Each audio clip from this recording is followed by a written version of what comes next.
ఫిబ్రవరి 11న జరిగే మున్సిపల్ ఎలక్షన్లో భాగంగా ఈరోజు ఈ ఫామ్లు 36 మందికి సబ్మిషన్ చేయడం జరిగింది. ప్రతి ఒక్కరిని కూడా గెలిపించుకునే విధంగా మేమందరం కూడా పనిచేస్తామని చెప్పి కూడా హామీ ఇస్తూ, అదే రకంగా ఆర్మూరు ప్రజలకి ఒకటే విన్నపం, తప్పకుండా మీ వార్డులల్లో కాంగ్రెస్ బలపరిచిన అభ్యర్థిని గెలిపించుకోండి.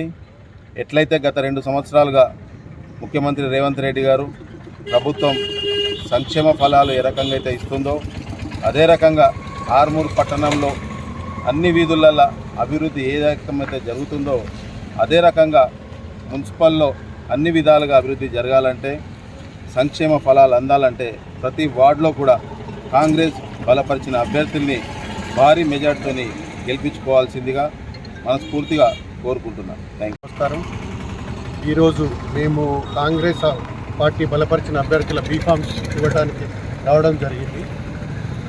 ఆర్మూరు పట్టణ ప్రజలకు మా ఒక రిక్వెస్ట్, అవినీతి రహిత పాలన, అభివృద్ధి పాలనపై కాంగ్రెస్కు ఓటేసి మన రేవంత్ రెడ్డి ప్రభుత్వాన్ని బలపరుస్తారన్న ఆశతో 36కు 36 వార్డులు గెలుస్తామన్న నమ్మకంతో మేమందరం సమిష్టిగా కృషి చేసి గెలిపించుకుంటామని, మీ సహకారంలో మీరు మమ్మల్ని ఆశీర్వదించాలని కోరుకుంటున్నాం.